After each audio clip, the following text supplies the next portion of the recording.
Hey everybody, what is up? Today is the second episode of the Shoemoney television show. And today I'm happy to have with me none other than Mr. Michael Sprouce. Good to be here, Jeremy. Yeah, he's made it down to the Shoemoneyplex, all the way down in Lincoln, Nebraska, via Chicago.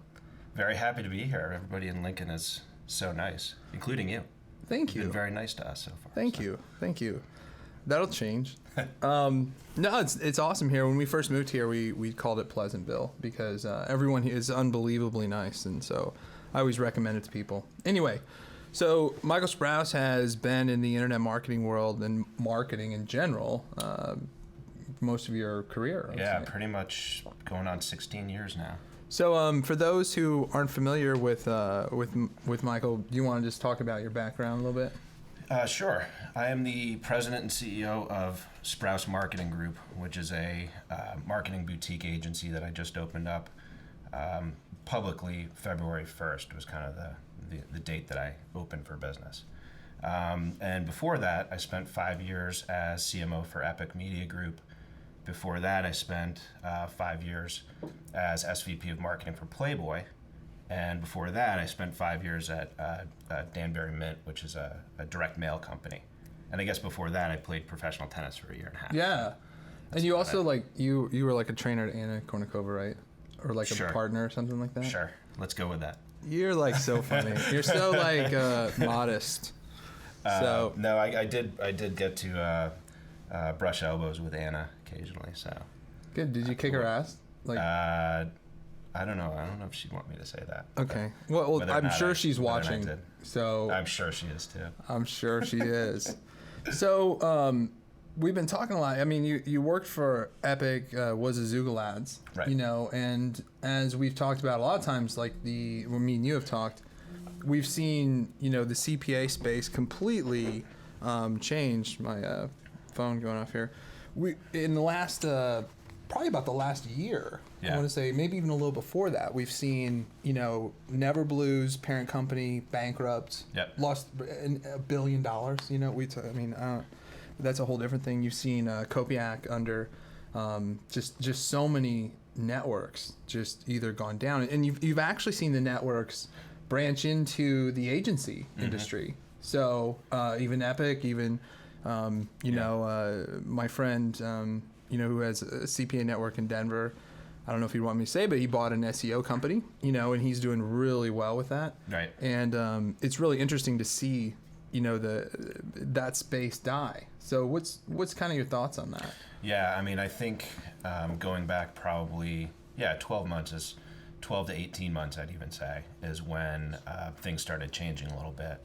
And ironically, that's when I started to sort of think about where I wanted to be in the world of marketing, and I definitely think, like you used the word agency. I mean, I think agency like or boutique or going after and servicing social media and public relations and just adding a lot more stuff to just kind of the traditional CPA world that you and I know, I think is going to be more and more important. That's where all the big money is. That's where all the advertisers are spending right now.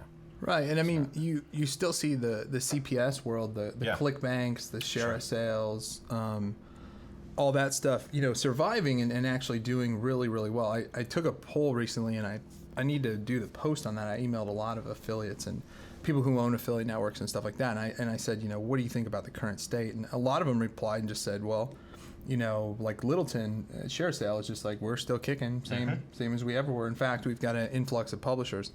So also, I was going to take a time out. We have some housekeeping things to take care of. So the winners of the iPad 3s, we had Megan McLaughlin and Thomas Rausch.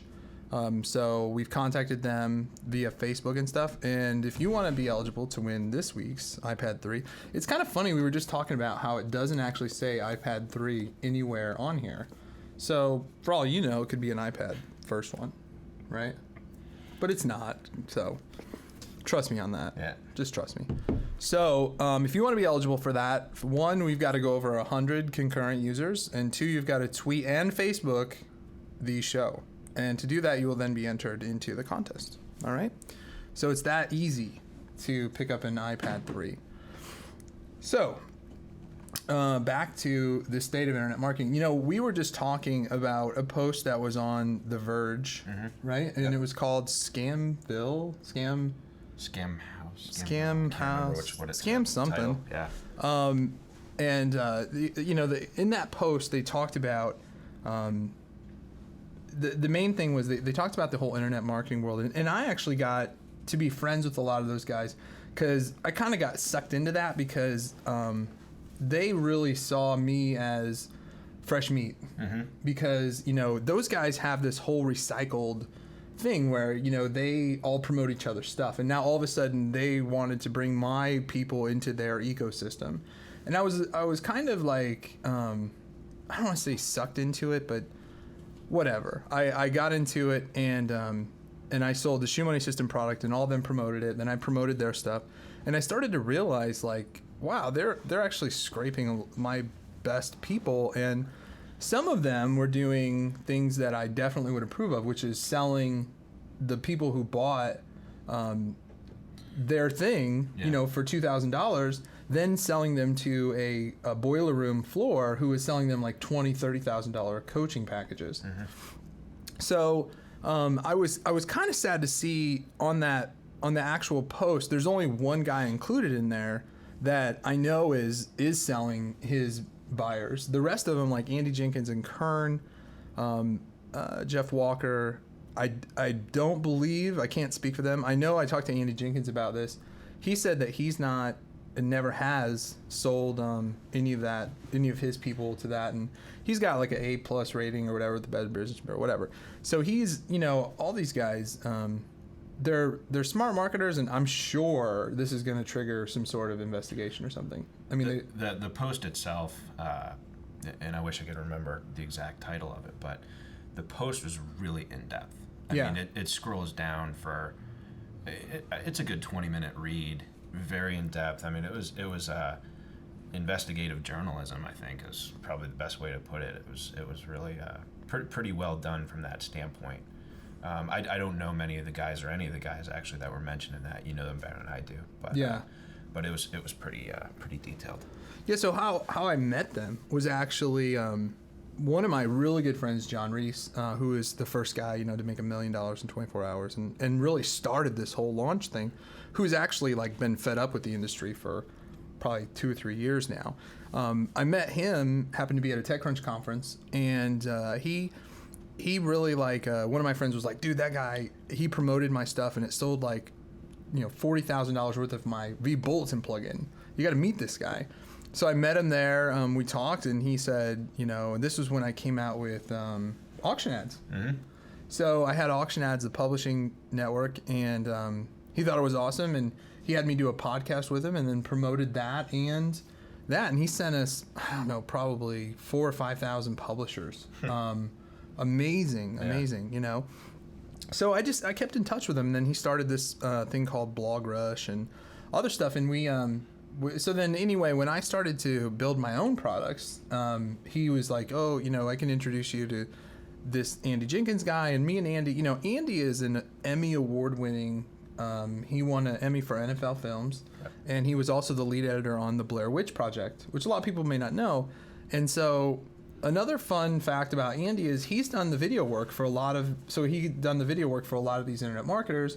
Then he created, his own video stuff. He was involved with a couple other internet stuff, but he's done nothing but been a good friend to me, and he's helped me at times, with video things and whatnot. So I can't speak for the other guys. I know Andy, and I don't think he's doing bad things to people. I think he's a good guy. So that's, the rest of these guys, I honestly don't know if they're selling people to this.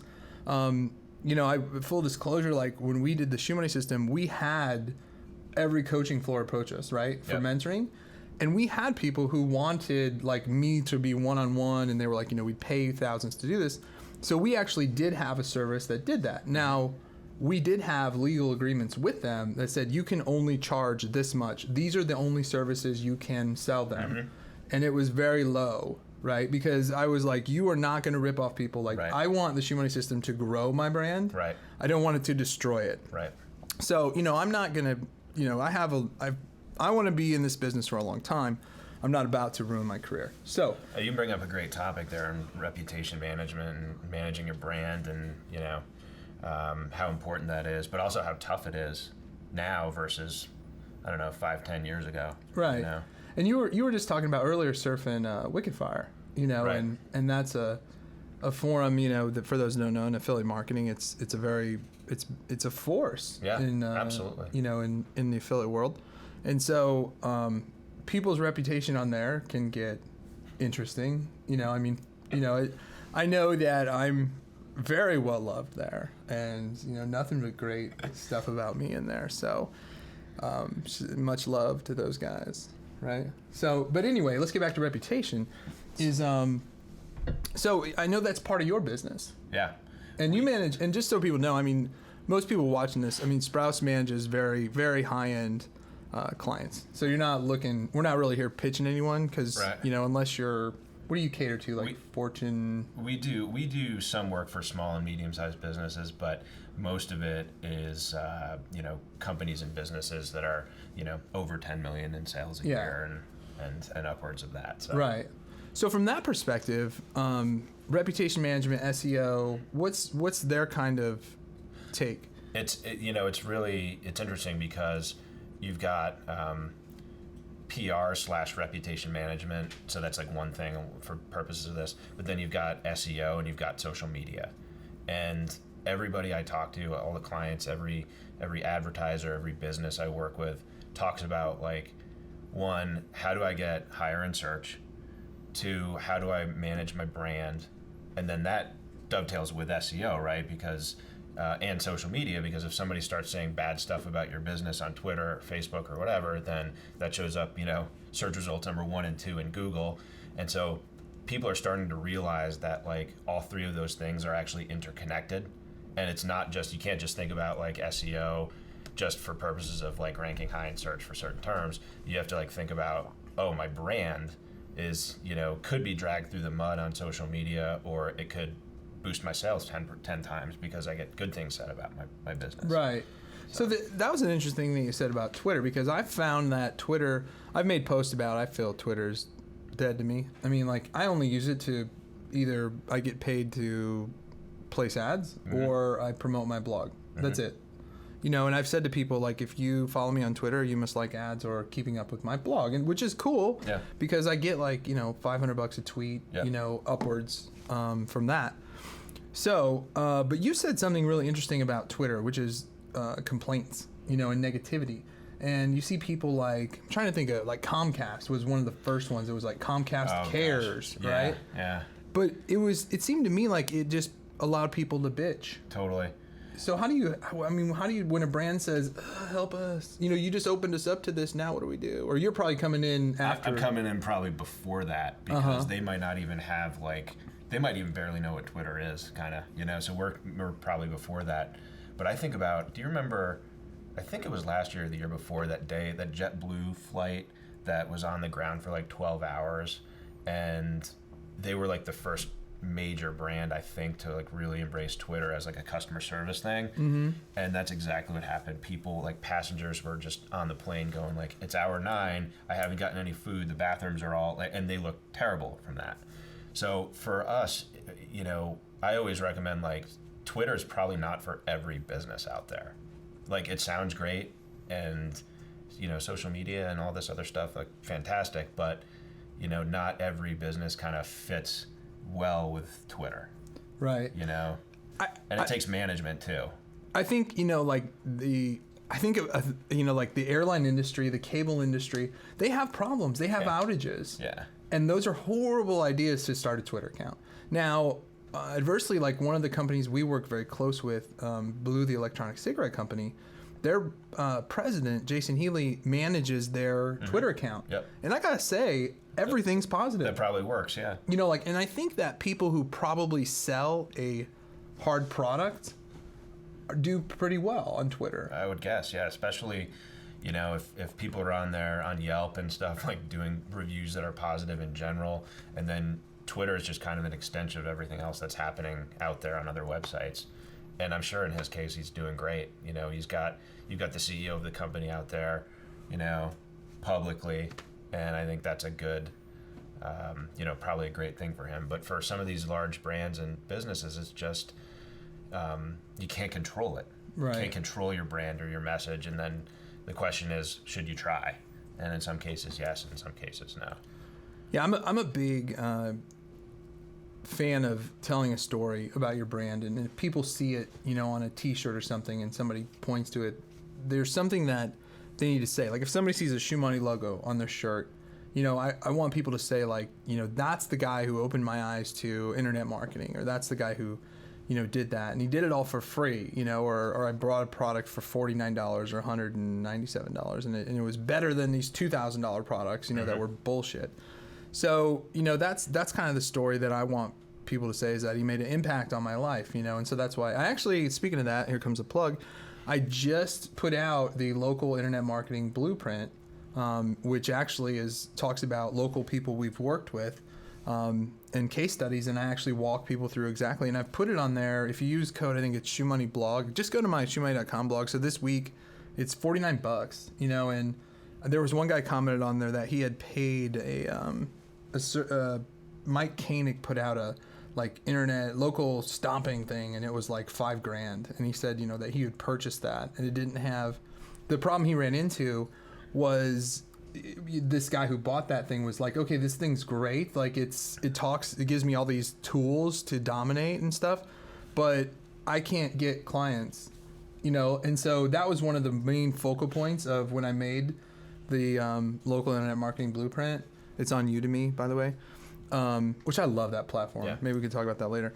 But so one of the things, like there's a whole chapter dedicated to not only like how to get clients, but how to approach, how do you, you know, how do you structure the deal, how do you price things, and all that kind of stuff. So anyway, go there, buy it. It's $49, and it's awesome. It's going to go to $197 after this week. So, okay, so that's my little plug. You're also doing SEO services with big brands. Yep. So I got to think that's an advantage in some regards. Yeah, so for us, I mean, as you guys know, and probably all of your listeners know too, I mean, there's a lot of good SEO people out there. There are a lot of SEO firms. There's a lot of SEO agencies and whatnot. SEO is just kind of a prong of what Sprouse Marketing Group does. And it goes back to that sort of everything is kind of interrelated. So if we're gonna do SEO for a brand, you know, we might as well do reputation management. We might as well do, you know, some social media management and that kind of thing. So SEO has been an advantage for us because we're actually small. You know, we're a relatively small company in terms of employees right now, but it's really allowed us to be really quick and fast and deliver, you know, good, you know, communicate with the client a lot more than maybe some of these larger like agencies. Like the bigger the brand and the bigger the advertiser you get, typically, then they start to work with really big agencies as well that are slow and like old school and don't really know their stuff, you know. So go ahead. That's exactly what I was getting to, and haven't done shit in this world that like we have done. And so, you know, we started the new thing, the PAR program, and we cater to a lot of the same clients, you know, doing, you know, probably a minimum of 10 million a year in gross sales or something like that. And it's the thing that we find is that, so we start doing our PAR program for them, they start to experience, like, I mean, you know, we can't just stop there, right? Because I start doing it, I do their copywriting, I do this other stuff, and they're like, and then I see their site, I'm like, man, you guys, have you ever thought about this? Have you ever thought about this? And all of a sudden they're like, yeah, can you do that for us? And then I kind of get over my head because then they want SEO from us. They want this because we have the pedigree, right? We know what we're doing. We're not just some account manager just out of college, right? Right. And that's what I think is great about being small, because you look around my office right here, there's 4 people, and one's our server administrator, right?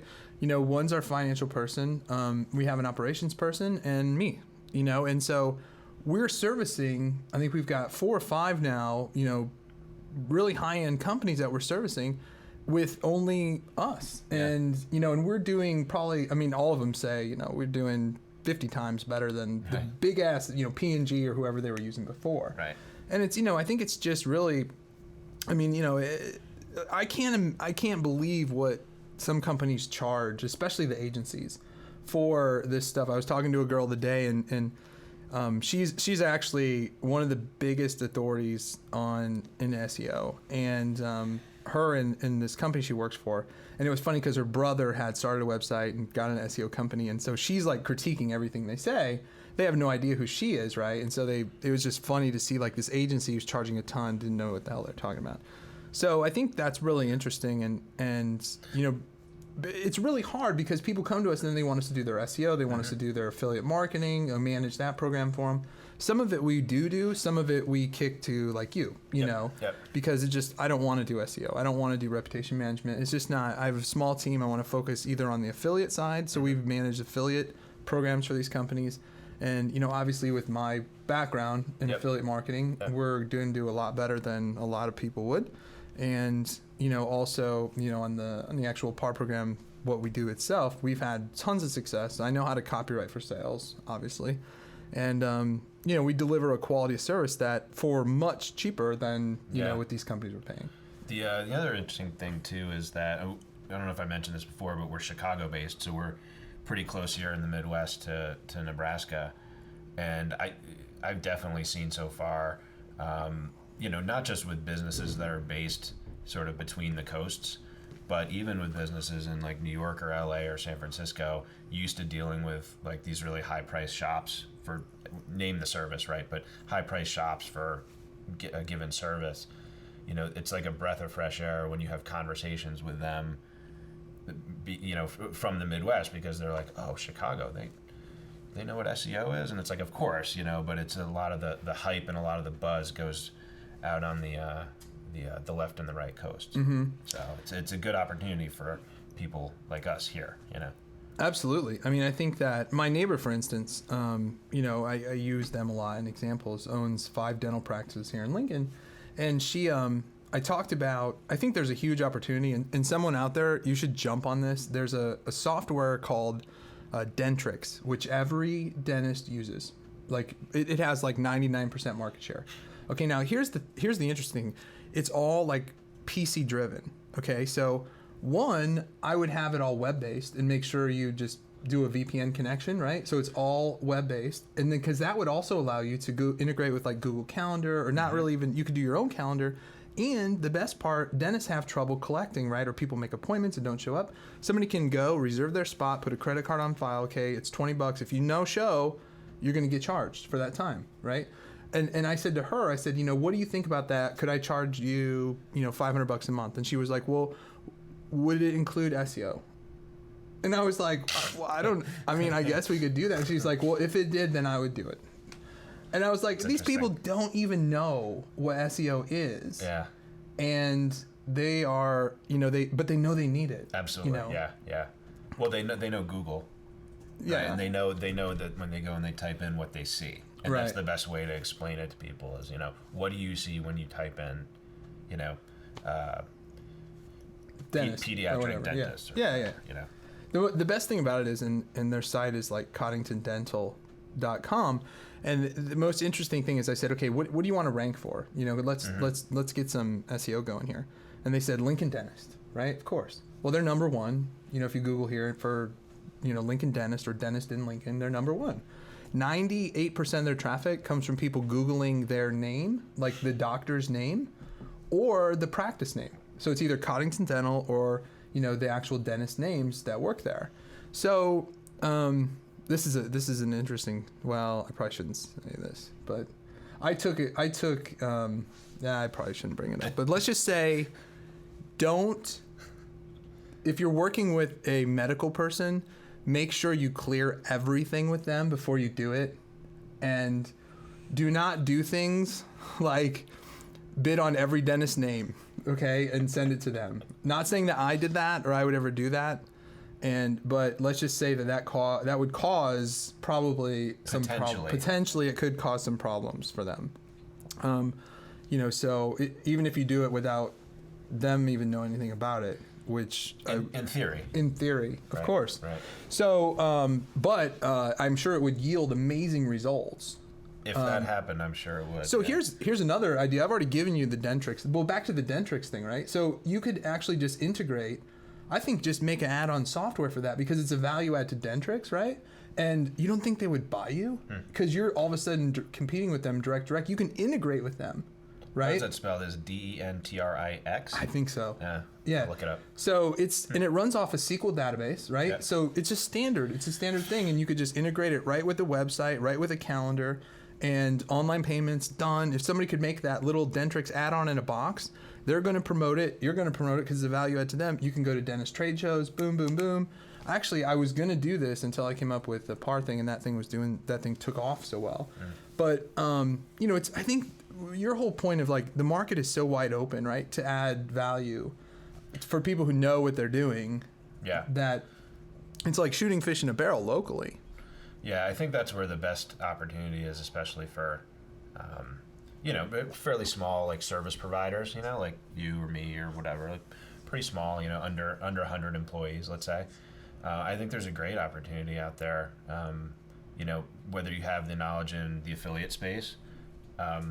It's the same thing. We've been talking a lot about SEO, but I can tell you for sure that most of our clients haven't heard of affiliate marketing.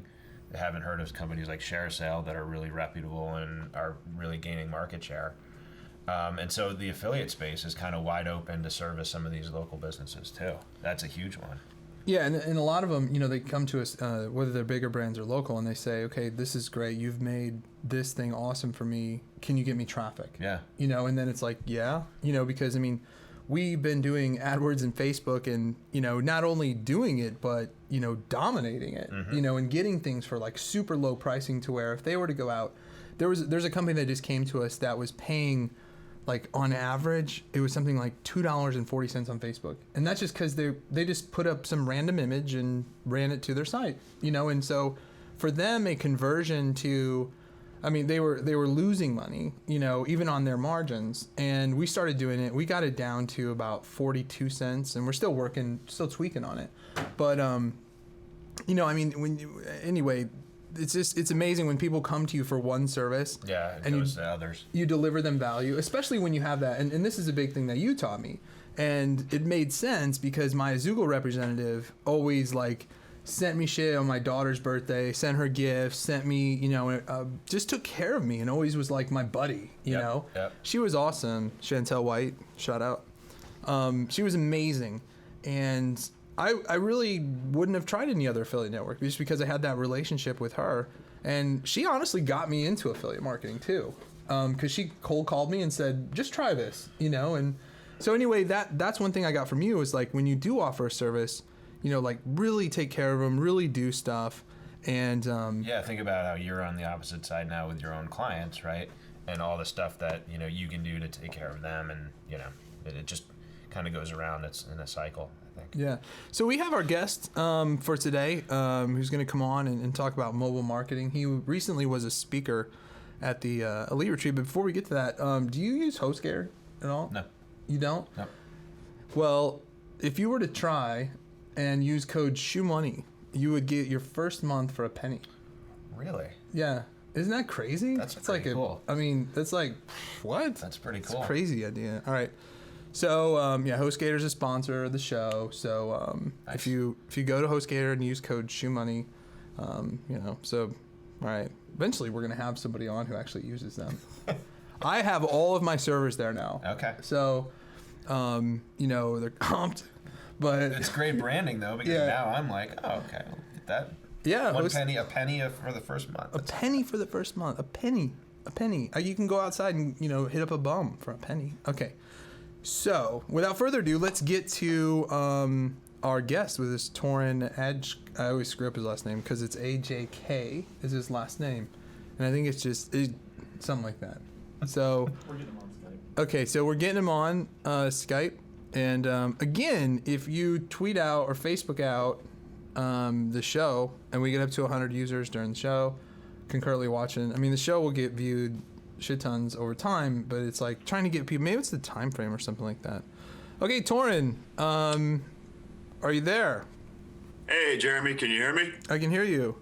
Cool. Are you guys piping in this vid? Yep. Okay, sweet. Look at you. Right, we made it. Yeah. So thanks for coming on. Yeah, thanks for having me. How do I say your last name again? Did you hear me totally butcher it? I did not. Okay. But it's Ike, just like. Yeah, I was close. That was close. Yeah, I said not bad. but that's close. I just tried to wing it. What'd you come up with? That's it. I just said 20. So. Okay, well, that's not one I hear a lot. Usually I get people just spelling it out or ack or, well, generally it's the long pause. Or Ajak. Yeah, You ever get that? I do get that. Okay. That's an interesting last name. What nationality is that? It's a funky Norwegian one. Nice. Although I'm California kid, born and bred, so. Awesome. So we want to talk about mobile advertising. Me and Sprouse, it's not kind of our forte. I don't think. I don't know how much you do with this, Sprouse, but No, we get questions about it, but Yeah. I think Toren's probably the resident expert here. Toren, Pimp Daddy of mobile advertising, who, like I said, spoke at Elite Retreat last month already. Jeez, time flies. Yeah, it's scary. Did a great job, so I wanted to have him come on. So Toren, maybe we should start off just talking about your background a little bit, how you got into mobile advertising. Sure. So, and just a quick bonus for Elite Retreat, I got to say that's just by far and away the best event. If you are an internet marketer or interested in it, you want to go to it, highly, highly recommend it. But Well, thanks. so, unsolicited. Thank you. No affiliate links there. But no, it's truly a great event. So I got into mobile. I mean, my background was actually in search, and that's how I got connected with this company, which at the time was called Talk to Me. They've changed their name to Line 2, and they have an app called Line 2. And for the last couple of years, I was head of marketing for them. And through that, promoting the app, I dove headfirst into the mobile marketing world and realized, one, there's huge opportunity there, but two, it's also, compared to what we're used to on kind of the web and internet marketing, it's really unsophisticated and underdeveloped. So that's where I spent the last 3 years now, basically learning the ropes, trying to optimize, and now trying to really help expand the mobile industry, building some tools that will hopefully get new people into mobile and trying to make people aware of the opportunity that it is available. Because I mean, right now, the good and the bad of mobile is, it is unsophisticated comparatively speaking, but it also means tons of opportunity there. Now, do you feel mobile marketing for somebody who's out there who's like, I mean, we've had people come to us and are like, how do I get started? Where do I go? What do I do? I know I can go to AdWords and target mobile devices, but I mean, who's the right customer, would you say, for mobile marketing? Honestly, everybody. And it really depends on the medium that you choose, whether it's an ad network, whether it's search. That's totally dependent upon your product. But in terms of your audience is there. By the end of this year, 25% of all Google searches will be done on mobile devices. So if you aren't on mobile, you're missing your audience, period. And do you see a lot of, I mean, you see a lot of ads. Do you see a lot of big brands on there? Is it mostly still kind of Wild West affiliate marketers, or? No, ironically enough, it's actually a few big brands kind of dominate mobile. Lexus is actually a great example. They've been doing a lot for both dealer, getting leads to dealers directly, and then tying it in with their TV campaigns. They just made an announcement actually this morning of they're tying it in. I forgot the TV show, but they're doing something, trying to reach a younger audience because obviously Lexus is, it's not really their normal demo, but they're trying to get in front of younger people. So they're tying in a mobile campaign with a TV campaign. On the affiliate side, it's tough. One of the issues is the ad networks. Is up until the last 6 months or so, there were no self-serve ad networks. So pretty much every mobile ad buy, you had to have a rep. You had to do, it's all done through IOs. It's very much traditional media buying process.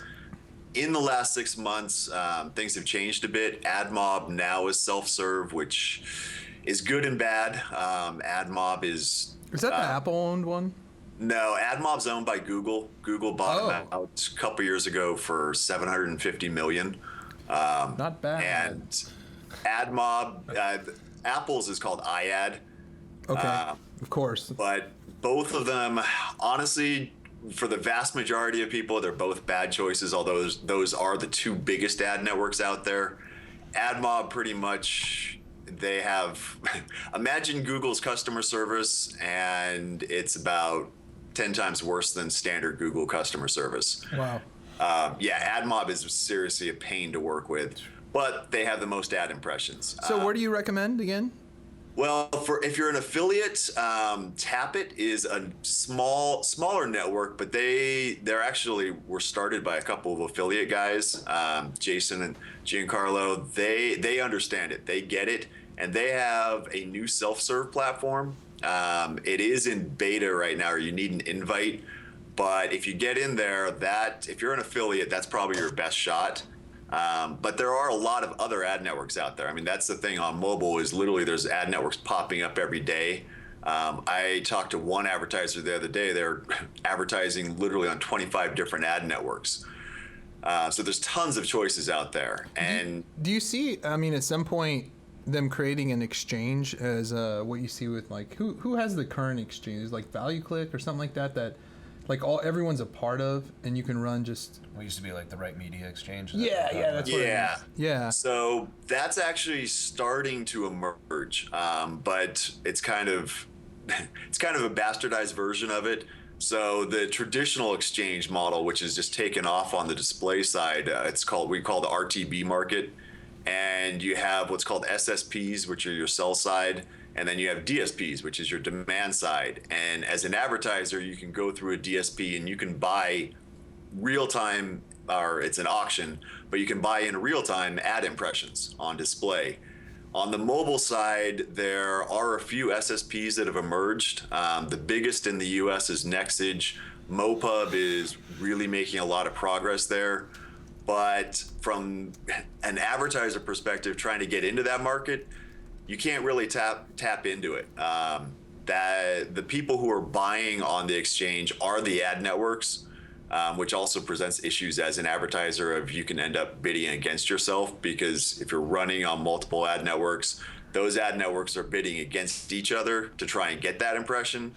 And you may be they may be trying to get that impression for you, and you're bidding against yourself, basically. So that is an issue, and all the ad networks are blind, so you don't know where your ads are appearing. And that's kind of, I mean, I basically say it's equivalent to the display media buying on the internet circa 1999, 2000 of the ad networks have all the power. They're all blind. As an advertiser, you basically give them money. They have this black box algorithm, and they say they're optimizing it for you. You can put in a few parameters as far as targeting, but that's it. You basically get your end results. So I definitely foresee, and it's actually something that my new company is working on, is getting into that RTB market, that real-time bidding, and giving advertisers more access to it. But right now, that's not really available to you. Go ahead. Hey, Toren, this is Mike. I'm the other guest on this show. It's nice to meet you. Yeah, nice to meet you too, Mike. I was listening in earlier. Oh, cool. So I have a question, because my marketing agency, we obviously do a lot in the mobile space, but we get asked about it a lot. And a segment of my clients, a pretty healthy segment, are businesses that have, let's say, between, I don't know, like 1 and 2 million in sales a year up to, let's say, 20 or 25. So definitely fit in that small, medium size bucket. Mm-hmm. So like for clients like that, or companies like that, or businesses like that, what would you recommend in terms of absolute baby steps? Because I mean, for me, obviously, we know how to mobile optimize websites, but beyond that, I mean, what would you say to people to get them just kind of dipping their toes in the water in mobile? Well, it really depends if they have any local presence. So if they have a local store, if there's anything that's local event driven. I mean, you guys were talking about dentists earlier. That is just a perfect market for mobile search. Mm-hmm. People on mobile search are ready to take action. Yep. So, and let me back up for a second. When I talk about mobile, there's basically two distinct elements of mobile. Mobile is, when people talk about it in general, they lump both iPads, tablets, and smartphones together. Truly, the mobile market is, it's smartphones on one side, and it's iPads and tablets, but in essence, iPads on the other side. And they're very, very different user experiences. If you're on a smartphone and you're doing a search, it's because you want something and you want something right then and there. Mm-hmm. And that is the perfect medium for local search. At Elite Retreat, one of the slides I presented was basically the number of people taking action on after a search. And your click-through rates, I think it was like 7% click-through rates on ads for mobile search.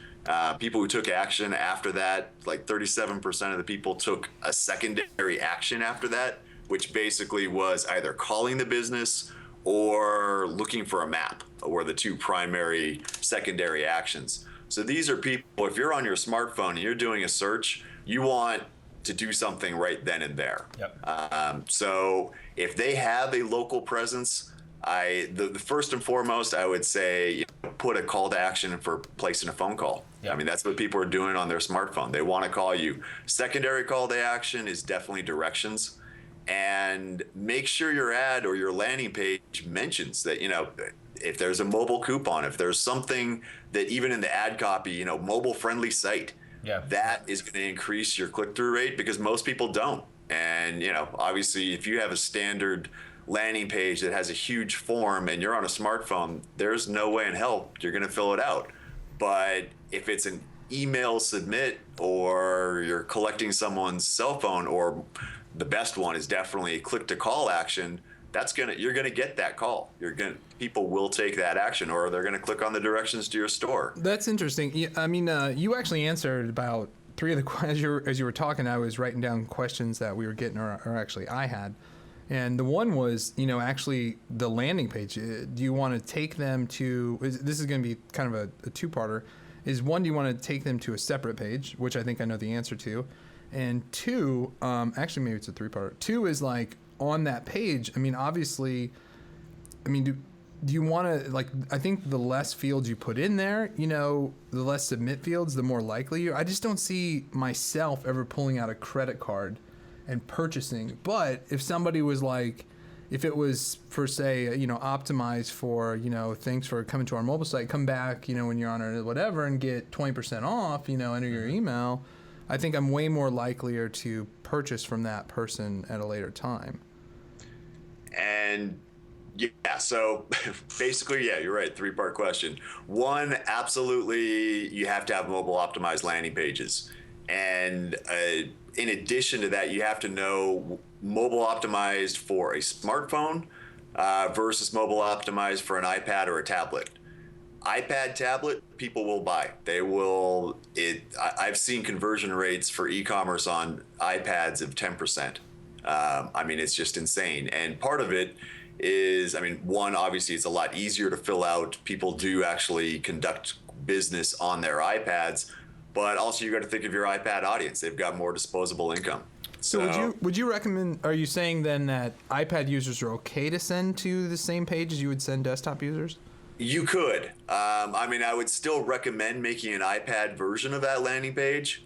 The less fields always the better, whether it's an iPad or in particular if it's a smartphone.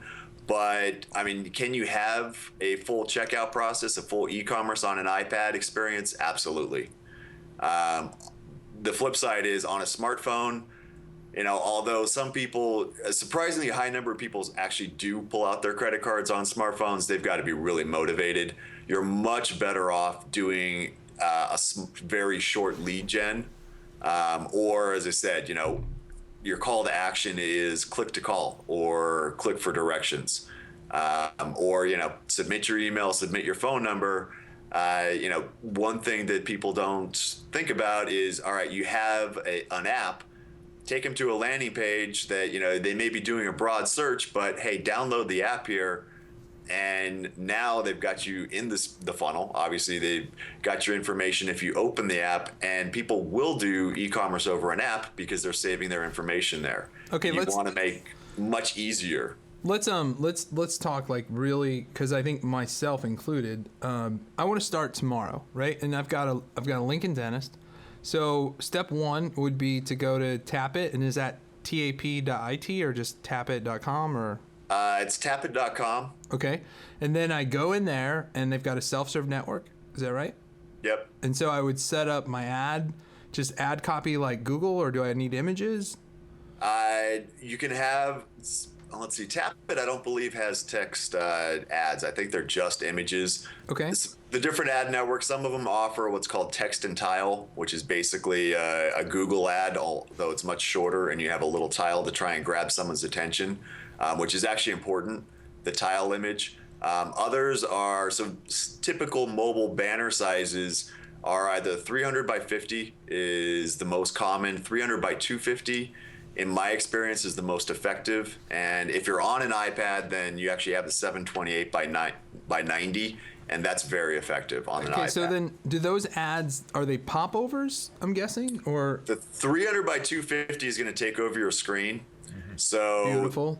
That's obviously it's going to grab your attention there. The 300 by 50 is usually what you see down at the bottom of a screen or the top of a screen if you're on a site or if you're in an app. The 728s, obviously, that's also pretty big as far as your screen size. And those are usually only available on iPads. Okay, and then just to continue people through the process, you would go to then the targeting functionality, I'm guessing, and after you've got your copy, your ad, you've got your self-serve network, you're ready to go. So now you're probably going to target, like I would target Lincoln, Nebraska. Can you get that granular? Yeah, and again, it goes back to each different ad network is different in terms of how hyper local you can target. I'm talking like specific to Tapit, just so we can keep people. Okay, yeah. So Tapit does have pretty solid geo-targeting. So Lincoln, and I haven't actually looked up Lincoln, so I couldn't tell you for sure if that geo-target's there, but my guess is it probably is. And that's what you would definitely want to do. But taking one step back, what you have to also decide is, are you advertising in apps or are you advertising on WAP sites? Because they're very different. And you have options on that, like to choose one or the other? Right. Oh. So you can target, and honestly, you want to set it up as separate campaigns because you want to test the performance on both. Very, very good tip. And the other, so then, okay, so you got that part. So now what can you expect per click? Like what's a good per click dollar amount or ratio, or maybe it boils down to click-through rate? So if you're buying on an ad network, on an image ad, you can get them as low as 5 cents a click. I mean, that's part of the huge opportunity on mobile is the clicks that you're paying for are so much cheaper than they are on the display side. So, 5 cents up to really, I think the most expensive clicks I've ever paid for, about 35 cents. And the more targeted it is, obviously, the less number of impressions you're going to get. Sure. Now, there's on WAP sites, and for those who don't know, WAP is basically your mobile internet. So you go to your CNN site on the mobile device, that's a WAP site.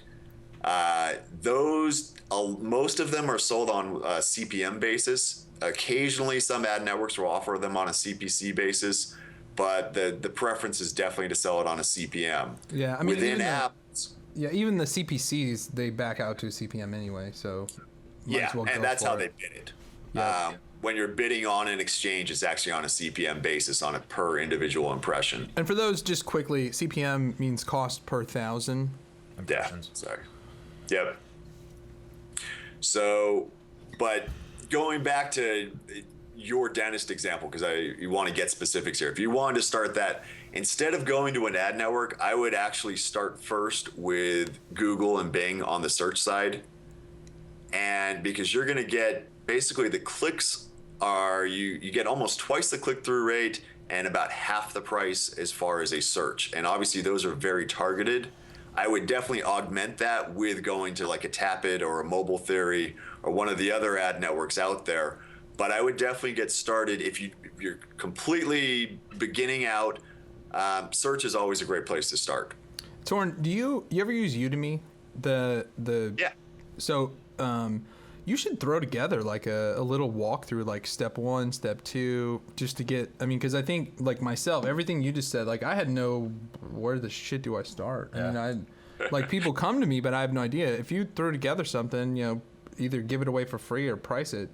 I think you do well with it. I definitely would point people there. Especially more and more people nowadays, they're referring to marketing and it's like digital marketing, and mobile is part of digital, right? But like you said, I don't know that much about mobile marketing either. So, Yeah, it sounds like it's really, like the pay-per-click industry was many, many years ago. So I think it's really interesting the in-app versus the other stuff. So I mean, do you find that and I'm sure it's the big brands and the agencies going through Apple's network and other crap like that, but obviously, do you think they get so much more impressions because it's so much easier for developers just to opt into their network? I mean, from a publisher perspective, do you make more money because some people out there might be, developers, right? I know a couple of Elite Retreat guys make apps, right? So from a publisher perspective, do you think it's more lucrative to go with, the Tapits or, the Google network or the Apple? It really depends on how much resources you can put into the sales. By far and away, the most money you'll get on a CPM basis is if you can sell directly. If you're a developer, like you look at the categories that have the highest CPMs, number 1 is weather, and people are always like shocked at that, but if you think about it, it makes sense. One, weather.com sells directly, so they have a lot of their inventory sold directly. You get a higher CPM from that.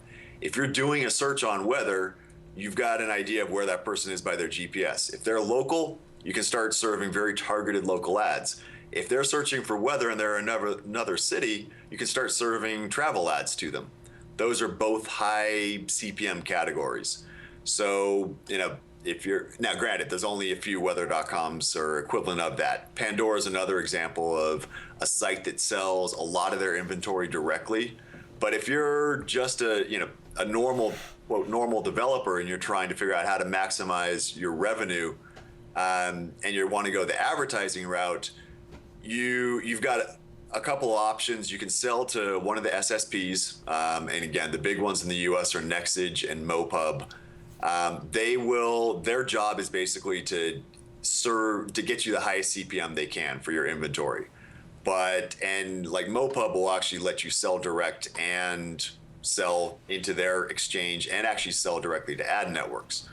Now, your other option is to sell your inventory to ad networks. But the reality is only about 20% of your ad impressions right now are getting filled. Got it. So as an app developer, you need to maximize your advertising revenue. You can use what's called a mediation service. And there's a number out there, but like the big players are Burstly is a very good company that's based down here, and I think they're in Santa Monica. They're in California here. MoPub also has a mediation service, and basically what that means is they're going to take all of your available inventory, all of your potential ad sellers, and they're going to, in essence, run an auction almost within your app to get you the maximum CPM for that particular impression. Got it. Well, we're really running out of time here. Thanks for coming on, and give us some parting thoughts. Parting thoughts. I mean, you said it. It's like back to the old days of when Overture, you were getting 5-cent clicks on Overture. I mean, it's not going to last forever, but right now, if you look at the big picture, about 1% of major brands' ad budgets are going to mobile, which means you aren't competing against them. I mean, Google pretty much hates affiliates now, but you can get in on the mobile side, because they just want more ad dollars. All of these ad networks, they would love to get some affiliate performance dollars. The measurement of it is an issue, and that's it's an evolving issue. There's a few companies that are working on that right now. If you're an app developer and you're trying to figure out what your advertising is working, HasOffers has a sister company called Mobile App Tracking that has an app tracking software package. There's a new one actually from one of the Elite Retreat alums, Slavin, has got a new company out. It's called Paper Labs is the parent company, and it's... Oh, you better think of it, or he's never gonna let you let it down. I know, I'm totally butchering it. It's Tap. Oh man, I can't believe that. Go to Paper Labs and you'll look it up. I totally apologize to Slavin for forgetting the name of his new company. It's really awesome. It's awesome. It's the greatest thing. And what's the name of it? Well, it just came out, but it actually looks very interesting. So I highly recommend that. But I mean, so to wrap it up, basically, it's a huge opportunity to experiment and experiment at a cheap price. Now's the time to get in. Bottom line. Awesome.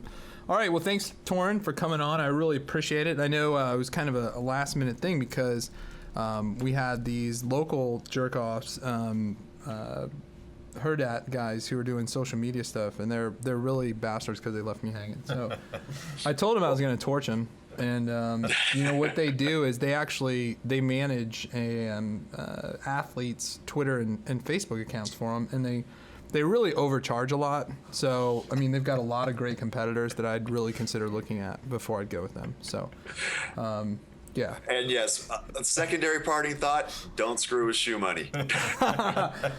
I don't know, that's overrated. So feel free to screw with me. Okay, so all right. Thanks, Toren, and we'll talk to you soon, buddy. Thanks, Jeremy. Mike, nice to meet you. Take care, Toren. Nice to meet you, too. You too. All right, so, just again, if you want to get my local blueprint, you can go to Shoemoney, or you can go to, if you just go to shoemoney.com, you'll get a link to it. But you can go to Udemy, look for like local marketing. It's currently number 6 on Udemy as the fastest trending course. I was actually just looking it up, and we've had about 4 people buy while we were doing this. So let's see, 1, 2, 3, 4, 5, 6. So it's still it's number 6th right now. So go there, buy it. It's $49 until Saturday. It lists at $197, but if you put in the code of Shoemoney blog, that'll get you down to $49 through Saturday.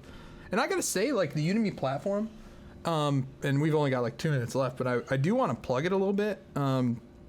It's great for those of you who just want to talk about it, and I love it. It's like a legit ClickBank, and I'm speaking for myself here. You go to ClickBank, and it's pretty much dominated by sketchy weight loss and money making opportunities, whereas this is like, want to learn Spanish? You want to learn this? It's like it's legit, and so you can continue to change. They go channels. over Change the I'm hearing shit. I don't know. Okay, so basically with Udemy, they'll teach you how to make videos. They teach you, like a lot of programming stuff. The one thing I really like is the Photoshop course they have on there for $40. There's a code going around there under design where you can get it for like $9, and it's really good. I mean, video walkthroughs on how to do stuff. So anyway, highly recommend Udemy, especially if you got a product. Sprouse, thanks so much for joining me. You're always awesome, and you teach me shit tons all the time on how to run a real business. My pleasure. It's good to sit on the set of the Shoemoney Studios. So anytime. Yeah. So any parting words, Mr. Sprouse? No, I don't think so. This is a great hour. Actually, I learned a lot from Toren, learned a lot from you as usual. So happy to be here. Thanks for having me. Any just shout out to Anna Canacorna, Kornikova. No, I'll shout out to my wife, Kate Sprouse, but not Anna. No, that was me giving a shout out. Oh, it was for you? No, I said shout out to Anna, who's watching, I'm sure. Yeah. So, and a shout out to Kate Sprouse, your beautiful wife. So, happy to have you guys in town. All right, I would just like to leave you with recognize the opportunity you have. As always, I always say go with the angles and recognize the opportunity you have, especially in mobile right now. I'm out. Thanks.